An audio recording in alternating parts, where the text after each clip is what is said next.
आपने point raise किया, बहुत वैलिड पॉइंट और बहुत अच्छा आज के बहुत प्रासंगिक आपने सवाल किया। Thank you so much and I think ये सब लोगों को कवर करेगा।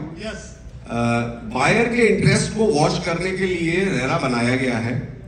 रेरा के अंदर ऐसा सुनने में बहुत कम आ रहा है कि रेरा के फैसलों के खिलाफ या रेरा के फैसलों से इधर कोई काम हो रहा हो, ऐसा सुनने में बहुत कम आया है, क्योंकि रेरा इज वेरी स्ट्रिक्ट। क्योंकि रेरा की जो पावर्स हैं वो एक्स्ट्रा जुडिशियल पावर्स हैं।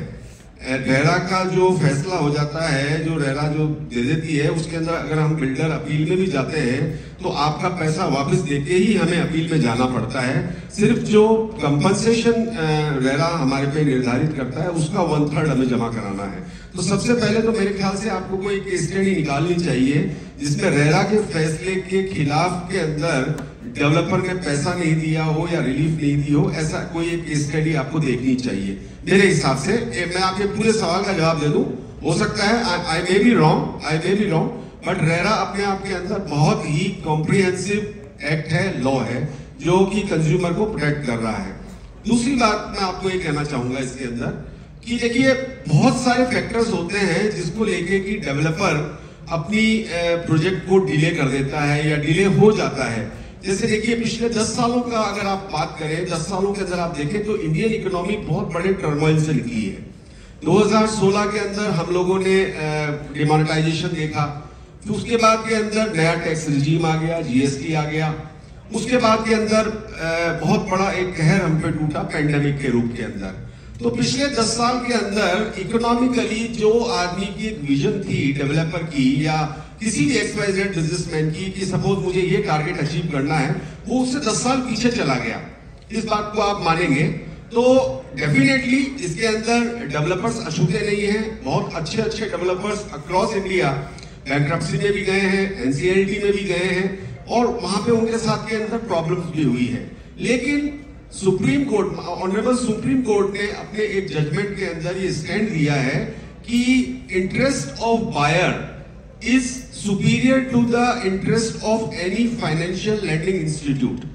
I may be wrong if anybody wants to correct me, correct here कि सुप्रीम कोर्ट ने अपना एक जजमेंट दिया है इसी तरह का कि उसके अंदर बायर का इंटरेस्ट जो है, बायर का पैसा है, वो प्राइमरी रहेगा उस प्रोजेक्ट के अंदर। तो उसके अंदर अगर आप ये कह रहे हैं कि प्रॉपर्टी की वैल्यू को डिवैल्यूएट करते हैं, तो मान लीजिए आपने अगर 20 लाख रुपए डेवलपर के पास जमा करा रखा है, तो अगर प्रॉपर्टी की वैल्यू भी डिवेलपमेंट होगी तो गवर्नमेंट के फाइनेंशियल इंस्टीट्यूशंस की या गवर्नमेंट की जो भी लायबिलिटी है वो उस रेशियो में कम होगी। डेवलपर को जो आपने पैसा दिया है वो आपको पूरा पैसा मिलेगा, NCLT के केस के अंदर भी ये चीज लागू होती है। और दूसरी चीज मैं आपको फिर यहाँ पे ये भी कहना चाहूंगा कि देखिए अबव ऑल क्रेडेंशियल्स बहुत इंपॉर्टेंट है। आप अपना इन्वेस्टमेंट कहां कर रहे हैं, किस तरह से कर रहे हैं, ये क्रेडेंशियल्स आपको बिल्डर के जरूर चेक करने चाहिए। बिल्डर 10 साल लेट हो सकता है, बिल्डर ने ये पीछे फाइनेंशियल टर्मोइल झेला हो सकता है, लेकिन आज उसकी नीयत क्या है? आज उसकी नीयत जो है वो बहुत महत्वपूर्ण है। वो आपके साथ बर्ताव कैसा करता है, वो आपको इस 10 साल के गैप के अंदर खुद घाटा खाकर आपको प्रॉफिट देना चाहता है कि नहीं देना चाहता, या आपको एट पार रखना चाहता है, ये आपको जज करना पड़ेगा।